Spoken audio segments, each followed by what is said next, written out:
Bonjour, bienvenue dans cette vidéo. Aujourd'hui, je vais vous parler des 5 besoins indispensables à tous les êtres humains pour se sentir bien dans sa vie.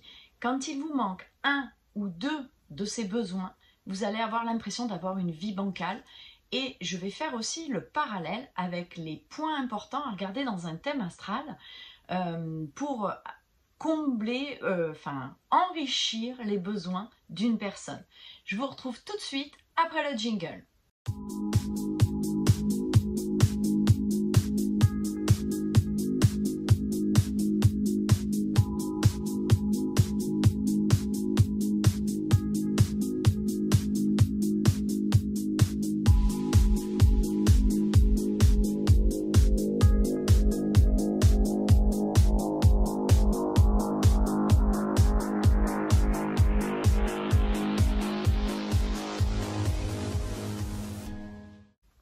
Je suis Nathalie, astro-coach, experte en connexion intérieure et relations de couple. Alors, pour ceux qui le souhaitent, ci-dessous, vous pouvez déjà vous abonner à la chaîne pour recevoir, c'est ici, pour recevoir toutes les prochaines vidéos, vous activez la notification, vous êtes de plus en plus nombreux sur cette chaîne et j'en suis ravie. Ensuite, ceux qui veulent savoir où est-ce qu'ils en sont dans leur vie de couple, j'ai créé un quiz, ça prend 5 minutes, c'est totalement gratuit. C'est juste en dessous, là dans le lien, c'est évaluer la santé de votre couple. Ça vous prendra même pas 5 minutes, il y en a, je pense pour 2 minutes, il y a 10 questions, c'est vite fait. On répond du tac au tac, vous recevez par mail directement les résultats de ce quiz. Et ensuite, pour ceux qui voudraient avoir une consultation individuelle ou une consultation de votre couple pour savoir où vous en êtes et savoir comment faire pour réveiller la flamme dans votre couple, comment vous pouvez vous retrouver avec votre partenaire de vie, c'est juste en dessous, il y a aussi un lien. Donc aujourd'hui, dans cette vidéo, je vous parle des 5 besoins indispensables à tout être humain pour se sentir bien épanoui. Le premier besoin que je vois, c'est le besoin d'aimer. Que ce soit donner de l'amour, mais que ce soit aussi d'accepter de recevoir de l'amour. Parce que souvent, on est dans le don et on oublie d'accueillir et de réceptionner l'amour que l'on nous donne aussi. Être aimé, ça va vous permettre de vous sentir beaucoup plus fort quand, comme en ce moment dans cette période un peu troublée avec cette crise sanitaire, quand on est aimé, on se sent beaucoup plus fort et même en conditions normales, avec les événements de la vie, les challenges qu'on peut retrouver dans notre vie, parce qu'on a tous nos petits challenges, on vient nous secouer un peu pour qu'on puisse se dépasser.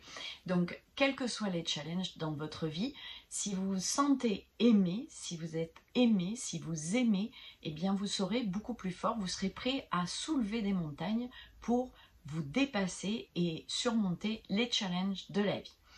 L'autre besoin, c'est de se sentir libre. Et quand je dis se sentir libre, c'est pas forcément de faire ce que l'on veut quand on veut.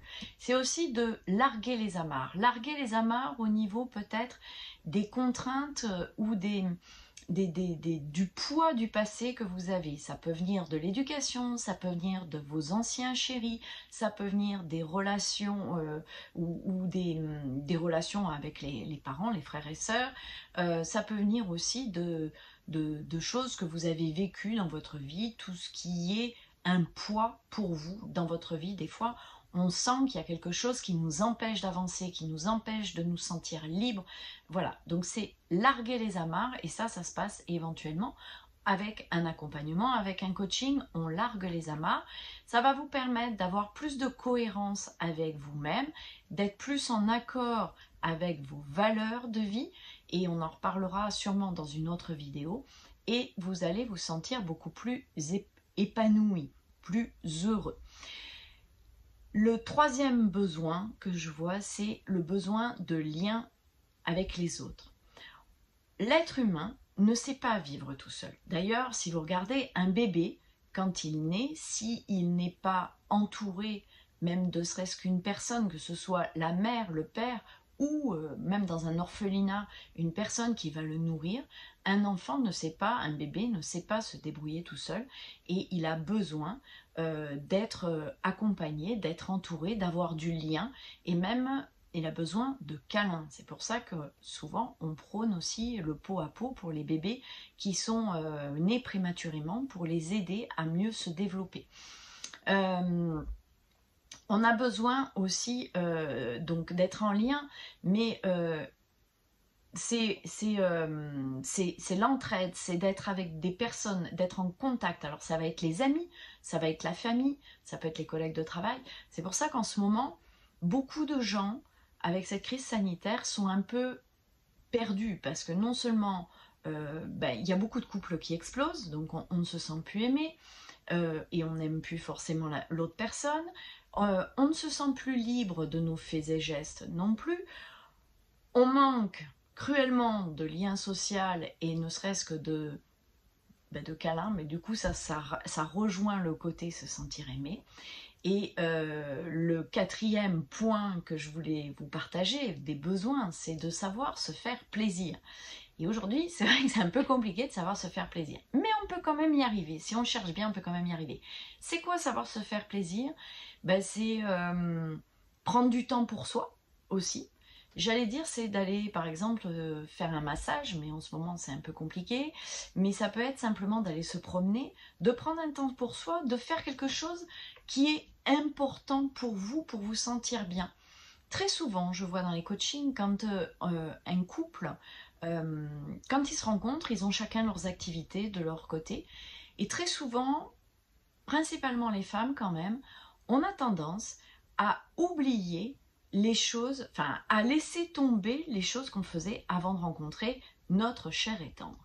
Donc on va arrêter par exemple d'aller à la danse, on va arrêter de sortir avec des copines, on va arrêter de faire un tas de choses qui nous étaient finalement essentielles parce qu'on en avait besoin, parce que c'était quelque chose qui nous nourrissait, qui nous faisait du bien. Tout ça pour passer plus de temps avec notre amoureux. Et puis au fil des années, entre la routine qui s'installe, le prince charmant qui est plus aussi charmant, les enfants qui sont là et le train-train du quotidien, le métro, le boulot et le dodo, eh bien un jour ça explose parce que justement vous n'avez pas respecté votre essentiel. On a oublié notre essentiel et ça arrive à tout le monde, hein, même quand on le sait, ça arrive aussi. Donc c'est important de prendre des moments pour vous faire plaisir. Et je dirais même plus, c'est dans ces moments-là, c'est vraiment lâcher le mental. Ça va permettre de mieux gérer le stress, ça va permettre aussi de vous sentir beaucoup plus fort face aux événements de la vie, face à cette crise sanitaire aussi, là maintenant. Mais ça va vous permettre de vous ressourcer. Et en vivant le moment présent, en vous arrêtant et en appréciant ce que vous vivez au moment où vous le vivez, vous allez vous sentir beaucoup mieux. Et le cinquième besoin fondamental de la plupart des êtres humains, c'est d'avoir un idéal. Alors un idéal, dans le principe, c'est quelque chose qui est inatteignable. Donc ça va être par exemple la beauté. Pour un peintre, il a une recherche, une quête de la beauté, mais il n'arrivera jamais à atteindre pour lui la beauté, ce qui est la beauté. Ça peut être la liberté, ça peut être la justice, ça peut être aussi la vérité et la recherche de la vérité. Et cet idéal, cette recherche de l'idéal, ça va vous permettre de donner du sens à votre vie. Même si on ne l'atteint pas, c'est justement une quête en permanence. Donc, je répète, les 5 besoins indispensables pour vous sentir bien dans votre vie et ne pas avoir une vie bancale. C'est d'être aimé et d'aimer et d'être aimé. C'est de se sentir libre, c'est d'avoir du lien avec les autres, c'est de se faire plaisir et c'est aussi d'avoir un idéal qu'on cherche à atteindre mais qu'on n'atteindra probablement jamais. D'ailleurs, on l'atteint jamais, l'idéal.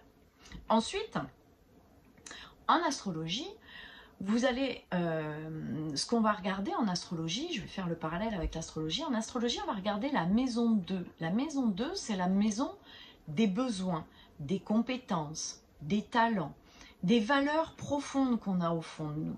Et pour chacun d'entre nous, la maison 2 se positionne dans un signe différent. donc dans un des 12 signes du zodiaque que vous connaissez, puisque c'est les signes de l'horoscope. Et la maison 2, elle est comme toutes les autres maisons, elle va être déterminée par votre heure et votre lieu de naissance. Donc c'est un calcul, ça se fait au sein d'une consultation. Mais la maison 2, elle va vous donner tout ce qui a de l'importance pour vous. Ça va être aussi votre manière de gagner de l'argent, de gagner en sécurité matérielle. Mais c'est toutes vos compétences, vos valeurs profondes, vos croyances profondes qui sont là dans la maison 2. Et on va regarder aussi le signe, ça c'est sûr, mais on va regarder aussi s'il y a des planètes dans ce signe, dans cette maison, et voir quels aspects, quelles distances elles ont. Alors, je vais simplifier pour ceux qui sont novices en astrologie. Les aspects, c'est la distance qu'il y a entre les planètes et les autres, une planète et les autres planètes du thème. Donc on va aller regarder les aspects des planètes qui sont dans votre maison 2 et comment faire pour réveiller par le biais du signe de la maison 2, comment faire pour réveiller vos talents pour être en accord avec vous-même. Et plus vous allez aller là-dedans, et plus aussi vous vous sentirez épanoui. Mais vous verrez que d'une certaine façon, c'est la façon que vous avez d'aimer, de vous sentir libre. Ça rejoint les autres besoins, on va dire, qu'on a dans les études classiques, psychologiques, enfin, dans toutes les études qui sont faites par rapport aux besoins chez l'être humain. Et puis, on a aussi la possibilité en astrologie de parler de la Vénus à ce moment-là, parce que la Vénus, c'est tout ce que vous aimez, c'est comment vous aimez, ça c'est sûr, mais c'est aussi tout ce que vous aimez, tout ce qui vous fait plaisir dans la vie. Et donc on va regarder dans quel signe elle se positionne et avec quels aspects elle fait avec le reste du thème, et aussi dans quelle maison est-ce qu'elle est, parce que les maisons, ce sont des domaines de vie, et c'est important de savoir où se positionne la Vénus, dans quelle maison, parce que ça change selon les maisons. Donc, je ne rentre pas dans les détails de l'astrologie, parce que ce n'est pas le but, vous n'êtes pas là pour apprendre l'astrologie, mais en tout cas, c'est comme ça qu'en astrologie, on va parler des besoins dans un thème astral. Alors, pour avoir une bonne estime de vous, c'est important de respecter vos besoins, c'est vraiment primordial. Ça va favoriser votre estime de vous et le fait que vous vous sentiez bien dans votre vie. Et quand vous vous sentez bien dans votre vie et que vous avez une bonne estime de vous, c'est plus facile aussi pour vous de savoir dire non quand c'est non, quand vous trouvez qu'il y a des choses que vous n'avez pas envie de faire, ou des choses que vous n'avez pas envie d'entendre, ou de savoir dire non. C'est important aussi par rapport à l'estime de soi. Et quand on a une bonne estime de soi, on a plus de facilité pour dire non. Voilà, donc vous pensez à vous abonner là, et puis je vous retrouve dans quelques temps pour une prochaine vidéo. Si vous voulez une consultation d'astro, c'est juste en dessous, que ce soit juste pour vous individuellement, pour mieux vous connaître et connaître les tendances de l'année à venir pour vous, ou que ce soit pour faire une étude de votre couple et savoir comment on peut réactiver la flamme, réveiller la passion dans votre couple. C'est juste en dessous. Je vous dis à très bientôt. Ciao!